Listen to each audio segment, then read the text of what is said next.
Season की शुरुआत एक आदमी से होती है जो टाइपराइटर पकड़े एक म्यूजियम में घुसता है। तभी कैथा नामी लड़का उसके सामने आता है। वो कैथा से पूछता है कि क्या इसी म्यूजियम में भूत या ये खतरनाक चीजों को रखा जाता है। कैथा के हामी भरने पर वो आदमी फौरन अपना टाइपराइटर वहीं फेंकते हुए डरता म्यूजियम से भाग जाता है। सीन से कैफे में डोम पे शिफ्ट होते हैं, जहाँ कैथा आकर डोम से कॉफी मांगता है। डोम कॉफी तैयार करने लगता है कि कैफे का मालिक आकर डोम और इसके साथ ही जिप को काम पे आने से मना कर देता है। जिसके बाद डोम कैथा के लिए कॉफी ले जाता है तो वह डोम को अपने म्यूजियम का कार्ड देता है। म्यूजियम वाले कार्ड के पीछे अपने आप मैप बनने लगता है, जिसे देख के डोम डर जाता है। उसी रात डोम की मकान मालिकन इसे जल्द किराया देने का कहती है, वरना मुझसे घर से निकाल देने वाली थी। डोम की परेशानी मजीद तब बढ़ती है जब जिप अपने दोस्तों के साथ डोम को मारने पहुंच जाता है। वहाँ कैथा आकर उन लड़कों को पीट कर भगाता है। कैथा की मदद पर डोम उसके साथ उसके म्यूजियम आ जाता है, जहाँ वो उसे अपने असिस्टेंट फोप के हवाले कर देता है।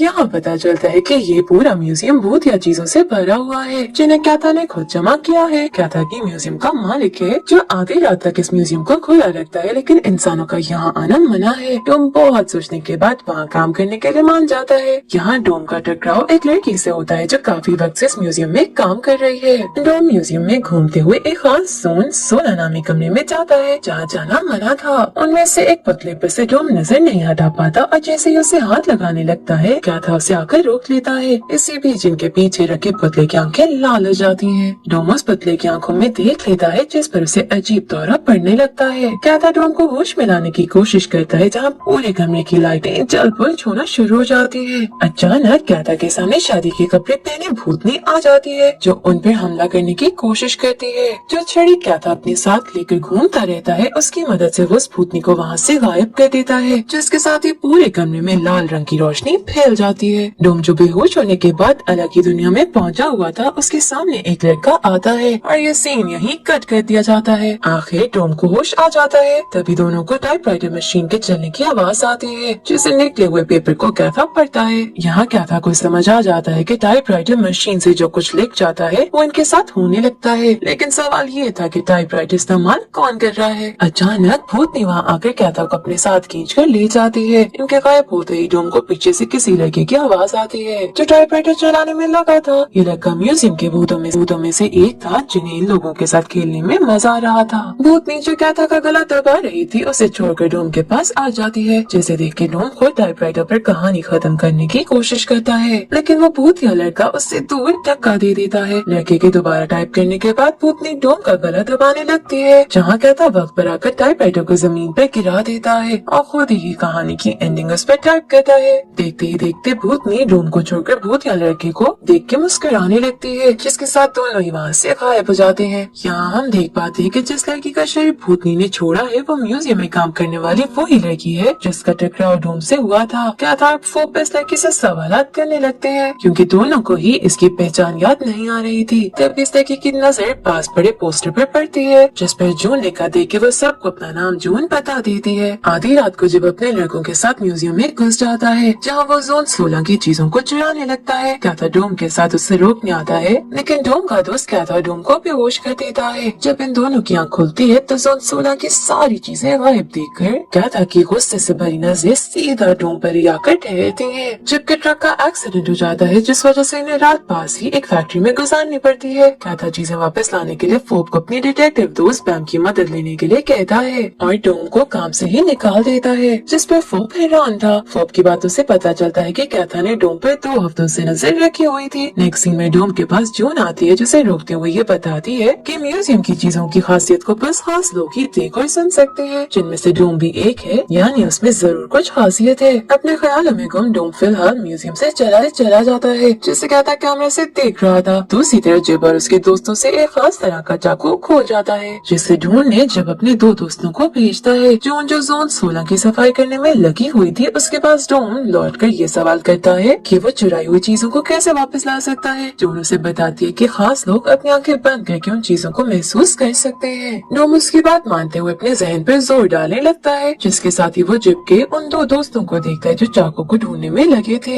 एक को चाकू मिल जाता है, जिसे वो उठाने के लिए हाथ आगे बढ़ाता ही है कि करीब में मौजूद एक सांप उसके हाथ पे काट लेता है। दूसरा उसकी मदद करते हुए उसे जमीन पर लेटा देता है, जहाँ वो चाकू उठाकर उस सांप को मार डालता है। लेकिन अपने जख्मी दोस्त के पास लौट देखने पर उसे वो खतरनाक राक्षस में बदला हुआ पाता है। डोम ये सब देखकर अपनी आंखें खोल लेता है और उस जगह जाने का फैसला करता है। क्या था बैम और फोक के साथ मिलकर सीसीटीवी वीडियोस चेक करते हुए दिखाई देता है, जहाँ उसकी नजर डोम पर पड़ जाती है, जो उसी जगह जाने में लगा था जहाँ जोर गए थे। क्या था फौरन डोम का पीछा करते हुए उस जगह जाता है। फैक्ट्री में जिप का राक्षस दोस्त बारी बारी अपने सारे दोस्तों पर उसी चाकू से हमला करता है, जहाँ सारे ही किसी न किसी तरह के जानवर में बदल जाते हैं। डोम वहाँ पहुँच कर जिप को जख्मी देख के उसकी मदद करता है कि तभी राक्षस वहाँ आकर डोम को पकड़ लेता है, जिसे देख के जिप वहाँ से भाग जाता है। डोम किसी तरह उस राक्षस को धक्का देते हुए दोबारा भागने लगता है कि क्या था उसे कोने में खींचकर छुपा लेता है। यहाँ क्या था डोम को बताता है कि जिस चाकू से ये सब हुआ वो शरापित है, क्योंकि उसे काफी जानवरों का कत्ल किया गया था, इसीलिए उस चाकू से जख्मी होने वाला अब जानवर में बदल जाता है। एक राक्षस इन पर हमला करते हुए कैथा के पेट में चाकू घुसा देता है। कैथा को बचाने डोम उसके सामने आकर खड़ा हो जाता है, जहाँ अचानक उसकी आंखें काली होने के साथ वो राक्षस को काले साए में घेरते हुए गायब कर देता है। फोक उसी वक्त वहाँ आ जाता है, जिसकी मदद से डोम कैथा को वापस म्यूजियम ले आता है। कैथा की आत्मा हमें किसी जादुई दुनिया में दिखती है, जहाँ वो फोक के ग्रैंडपा के साथ था, जहाँ वो उनसे वादा करता है कि वो किसी के लिए अपनी जान खतरे में नहीं डालेगा, जिसके साथ ही कैथा दोबारा सही सलामत जाग जाता है। डोम को अपनी आंखों पर यकीन नहीं होता, लेकिन कोई उसे कुछ बताता भी नहीं है। आगे कैथा फोक से बात करते हुए नजर आता है, जिनकी बातों से ऐसा लगता है जैसे कि कैथा डोम को पहले से जानता है। बैम फोक को जोन 16 की चीजें मिल जाने की खबर दे देती है, जिसके पीछे से हम एक तितली को उड़ते हुए किसी लड़के के घर में घुसते देखते हैं। वो तितली जैसे ही उस मौत नामी लड़के के हाथ पे काटती है तो उस लड़के को वो सारा सीन देख जाता है, जिसमें जब और उसके दोस्तों ने एक दूसरे को मारा था। टॉम अपने सवालात के जवाब जून से मांगता है, तो उससे पता चलता है कि क्या था किसी शराब की वजह से तब तक मर नहीं सकता जब तक उसकी किस्मत में लिखे इंसान से मुलाकात ना हो जाए। उसी वक्त क्या था वहाँ आकर टॉम से उसकी शक्तियों के बारे में पूछने लगता है, जिनका उसने फैक्ट्री में इस्तेमाल किया था,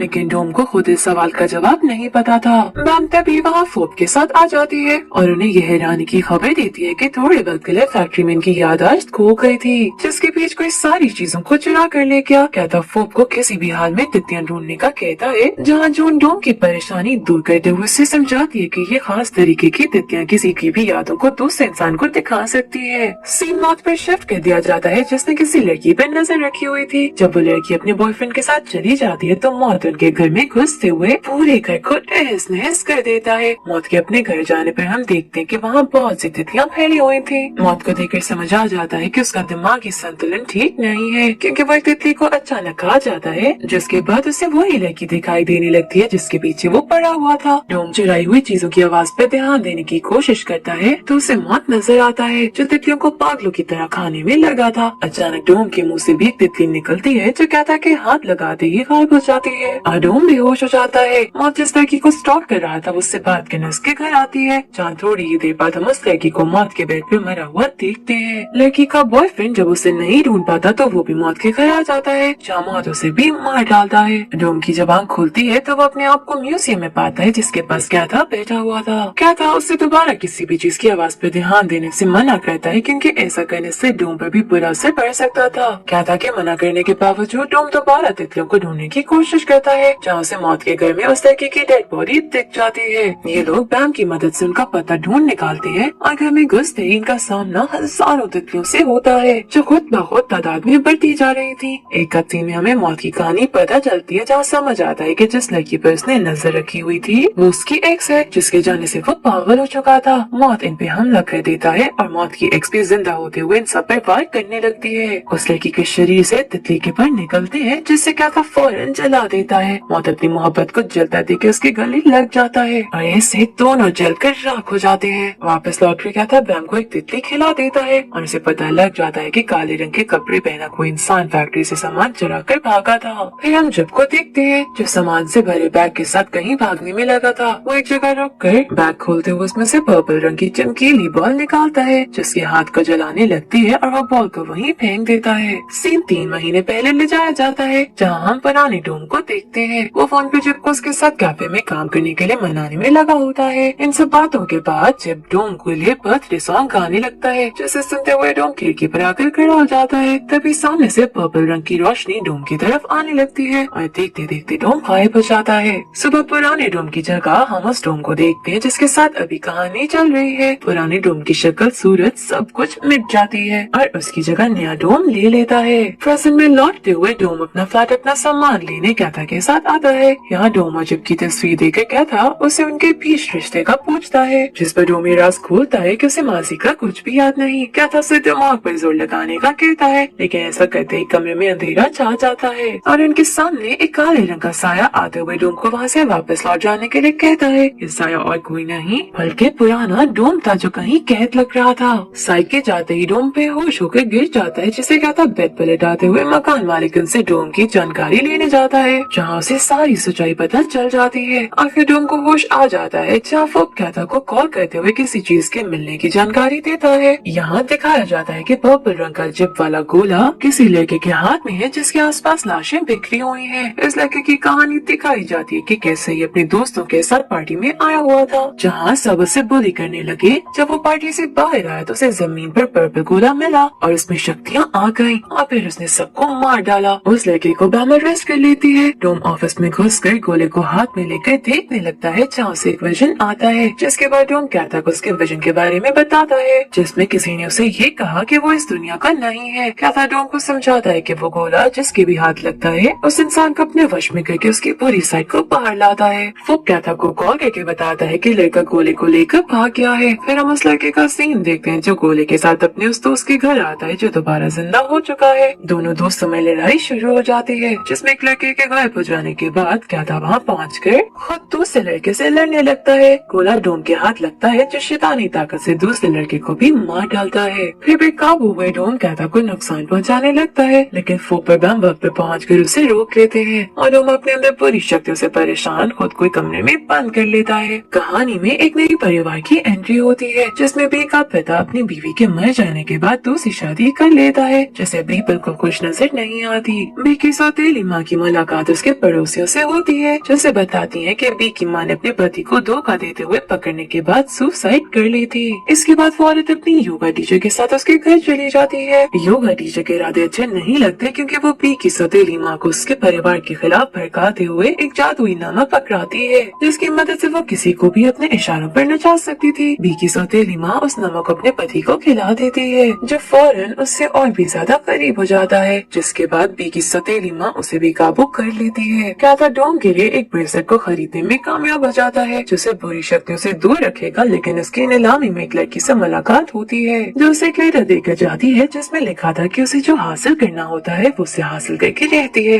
बी की सौतेली माँ का नमक खत्म हो जाता है, जिससे बी और उसके पति पागलों वाले रूप में आ जाते हैं। बी और उसकी सौतेली माँ में चाकू से हाथापाई होने लगती है, जिसमें बी अपने पिता को मार डालती है। ये नजारा योगा टीचर और बी की पियानो टीचर खड़े देख रहे थे। आखिर बी अपनी सौतेली माँ को मारते हुए पियानो टीचर के घर से बाहर निकलती है। यहाँ काफी और बच्चे भी खून में लिपटे हुए बी के साथ छत पे पहुँच जाते हैं, जहाँ सब किसी बैंगलों पे आ जाते हैं। योगा और पियानो टीचर का शरीर एक होते हुए कैथा को लेटर देने वाली औरत में बदल जाता है, जिसका नाम अंतिका था, जिसके घर कैथा के म्यूजियम का चुराया हुआ सामान भी दिखाई देता है। कैथा वापस आकर डोम के पाँव में ब्रेसलेट पहनाते हुए उसे म्यूजियम से जाने का कहता है और डोम अपने फ्लैट पे लौट जाता है। सीन्स डोम के बराबर वाले फ्लैट में टन पे शिफ्ट होते हैं, जो अपनी मरी हुई गर्लफ्रेंड को वापस जिंदा करने के लिए हर वक्त प्रार्थना करता रहता है। डोम पार्ट टाइम काम की तलाश में एक फूल की दुकान पे आता है, जहाँ ओनर का इंतजार करते हुए उसे अंतिका कस्टमर बनकर मिलने आती है। उसे बातें करते हुए उसकी शक्तियों पर सवालात करने लगती है, जिस पर डोम हैरान हो जाता है। अंतिका डोम को हाथ लगाने की कोशिश करती है, लेकिन फिर उसका हाथ जलने लगता है। उसकी नजर डोम के ब्रेसलेट पर जाती है, जो डोम की सुरक्षा कर रहा था। मजबूरन अंतिका को वहाँ से जाना पड़ता है। बैम उस इंसान का पता लगा लेती है, जिसे जब सामान बेचने वाला था। वो फोपर कैथा के साथ इस आदमी से मिलने आती है, जो उन्हें एक कार्ड पकड़ा देता है। इस पे बना निशान कैथा पहचान लेता है, क्योंकि इसने लेटर देने वाली लड़की के शरीर पर देखा था। कैथा फोप को इस मामले की छानबीन करने का कहता है। डन एक लड़की के पुतले के साथ वापस अपने घर लौटता है, जहाँ वो उस पुतले को अपनी गर्लफ्रेंड का रूप देने लगता है।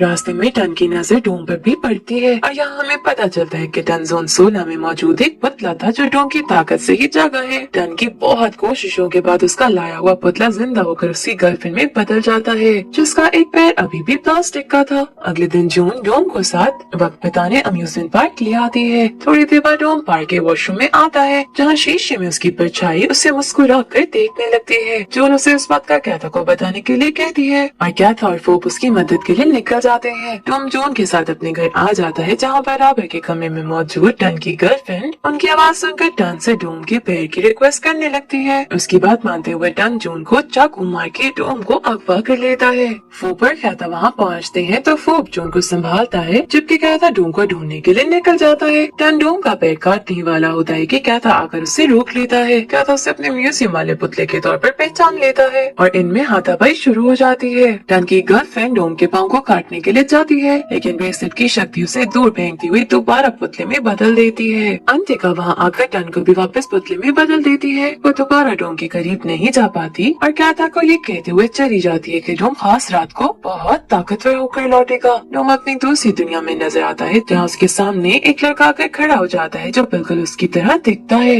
वो लड़का डोम को बगैर कुछ किए तमाशा देखने का कहकर उसके सामने म्यूजियम के अंदर देखने के लिए एक पोर्टल खोल देता है, जिसके बाद वो खुद म्यूजियम में पहुंच जाता है। क्या था उस लड़के की चाल देखकर ही समझ जाता है कि वो डोम नहीं है, जो सुनकर वो लड़का हंसते हुए इन सबको कमरे में बंद कर देता है। फोप से हमें पता चलता है कि इस लड़के का नाम जान है और ये कहानी सुनाने लगता है। सीन काफी साल पहले ले जाया जाता है, जब थाईलैंड मुसीबतों से घिरा था। क्या था इस वक्त में आम सी जिंदगी गुजारता था, लेकिन फिर एक दिन उसे दरिया के बीच कश्ती में जान लेटा हुआ मिला, जिसे वो बचा लेता है। जान ने अपनी जादुई ताकतों से कैथा का खराब पैर भी ठीक कर दिया, जिसके बाद कैथा ने जान को अपना छोटा भाई बना लिया, क्योंकि दोनों ही अनाथ थे। दोनों साथ काफी अच्छा वक्त बिताने लगे, लेकिन फिर एक दिन अजीब से वायरस ने पूरे गाँव वालों को अपनी लपेट में ले लिया। इसी बीमारी की वजह से एक लड़का बून कैथा और जान के पास मदद मांगने आया। कैथा जान को उस लड़के की मदद करने से रोक रहा था, लेकिन जान ने उसकी बात नहीं सुनी और अपने जादू से बून को ठीक कर दिया। कैथा को जिस बात का डर था वो ही हुआ। गाँव वाले जान को जादूगर मानकर पूछने लगे और अपनी बीमारी का इलाज उससे करवाने लगे। एक वक्त ऐसा आया जब बून ने कैथा को जान से मिलने के लिए मना कर दिया, क्योंकि कैथा जान के बराबर का नहीं था। जान के लायक बनने के लिए कैथा वहाँ कब्जा करने वाली आर्मी के पास जाने के लिए निकल गया, क्योंकि वो भी एक सोल्जर बनना चाहता था। कैथा जब महल में आर्मी वाले से मिलने आता है तो वो कैथा के सामने ये शर्त रख देता है कि अगर कैथा उन्हें उनके गांव के जादूगर से मिलवा दे तो वो उसे अपनी आर्मी में रख लेंगे। कैथा बिल्कुल ऐसा ही करता है, लेकिन आर्मी वाले अपने वादे से मुकरते हुए गांव वालों के साथ जान को बंदी बना लेते हैं और कैथा की आंखों के सामने जान को जला देते हैं। मरने से पहले जान कैथा को शराब देता है कि वो तब तक जिंदा रहेगा जब तक जान लौटकर उसकी जिंदगी खुद बर्बाद ना करते। कैथा जमीन पर गिरते हुए रोने लगता है और जान से दोबारा डोम के बारे में पूछता है। जान से खुद ही डोम को ढूंढने का कहकर वहाँ से गायब हो जाता है और जाने से पहले टन को वापस पुतले से इंसान बना देता है। अब कैथा के पास सिर्फ डोम की बेहोश बॉडी थी, जहाँ वो डोम को वापस लाने के लिए बाकी सबके साथ परेशान बैठा था। तभी जोन 16 में मौजूद फोन बजने लगता है। कैथा जब उसे उठाता है तो उसमें डोम उससे बात करने की कोशिश करता है, लेकिन कॉल कट जाती है। कैथा अपने दोस्त से मिलने आता है, जिसकी वजह से उसे ये टेलीफोन मिला था। टेलीफोन की कहानी ये थी कि कैथा का दोस्त जिससे मोहब्बत करता था वो उसे बचाते हुए एक एक्सीडेंट में मारा गया। कैथा पूरी तरह टूट गया, लेकिन फिर उसे एक दिन ये टेलीफोन बूथ मिला, जिसे उसने जब कॉल मिलाई तो वो अपने मरे हुए लवर से किसी दूसरी डायमेंशन में बात कर पाया। इसके बाद ही कैथा उस टेलीफोन बूथ को अपने म्यूजियम में ले आया। कैथा अपने दोस्त को साथ म्यूजियम ले आता है और दोनों टेलीफोन के जरिए डोम को दूसरी डायमेंशन से इनकी दुनिया में वापस लाने का तरीका ढूंढने में लग जाते हैं। कैथा का दोस्त कुछ करने में कामयाब तो हो जाता है, लेकिन इसके लिए जब इन्हें बेहोश डोम की बॉडी की जरूरत पड़ती है तो वो गायब थी। कैथा का दोस्त दूसरी दुनिया में एक पोर्टल खोता है, जिससे डोम और वो एक दूसरे को देख सकते थे। जब डोम पोर्टल में कूदता है तो वो गायब होकर जून के पास मौजूद शीशे में आकर फंस जाता है। अंतिका अपने लाए हुए बच्चों की बलि चढ़ाकर अपने खुदा को जिंदा करना चाहती थी। यहाँ हम इन सबके सामने काले रंग के पुतले को रखा हुआ देखते हैं, जो जोन 16 से गायब था।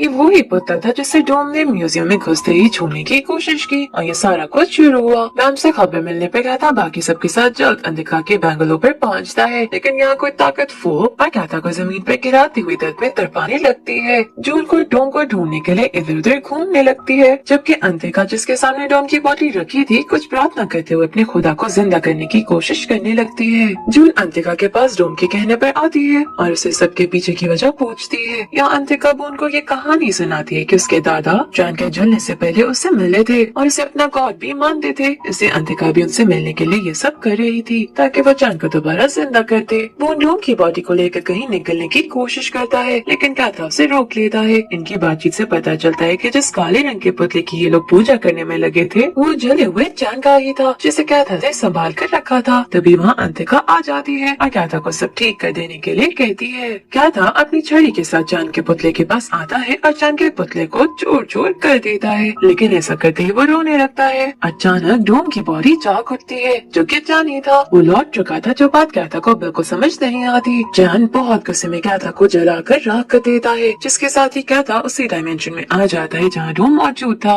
वहाँ एक रोशनी ने चांद को रोकने का तरीका बताती है, जिसके लिए कैथा बिल्कुल तैयार नहीं था, क्योंकि वो अपनी गलती को दोहराना नहीं चाहता था। डोम उसे गले लगाते हुए समझाता है कि यही उन सब के लिए बेहतर है, जो बात कैथा समझते हुए वहाँ से गायब हो जाता है। दूसरी तरफ डोम टन के शरीर पर कब्जा कर लेता है। टन की जून से भी मुलाकात हो जाती है, जिसे यकीन दिला देता है कि वो डोम है। अंतिका चांद को रोकने की कोशिश करती है, लेकिन उसका मुकाबला नहीं कर पाती। तभी वो पास में पड़े जग का खून पीकर रोशनी में बदलते हुए कैथा को दोबारा इस दुनिया में ले आती है। चांद और कैथा का आमना सामना होता है, जहाँ दोनों की शक्तियों में जबरदस्त टकराव हो जाता है। अच्छी खासी लड़ाई के बाद कैथा पास में पड़े चाकू से चांद पर वार करने में कामयाब हो जाता है और चांद उसी की गोद में गिर जाता है। मरने से पहले चांद कैथा पर से अपना कर्ज खत्म कर देता है और उसे माफ करते हुए गायब हो जाता है। वो की आंखें अचानक लाल होती नजर आती हैं, लेकिन ये सीन यही कट कर दिया जाता है। जून और डोम म्यूजियम लौट आती हैं, जहाँ अचानक डोम की जगह टन लौट आता है। कैथा का बस एक ही सवाल था कि डोम कहाँ है, लेकिन टन उन्हें कुछ बताने के लिए तैयार ही नहीं था। टन ऐसे ही पहेलियों के साथ गायब हो जाता है, जहाँ डोम बस एक राज बनकर रह जाता है। डोम की बेहोश बॉडी कैथा के पास है, जिसका वो जून के साथ ख्याल रखता है, इस उम्मीद से कि एक दिन वो उसे वापस ले आए। और इसी के साथ ये सीजन यही एंड हो जाता है।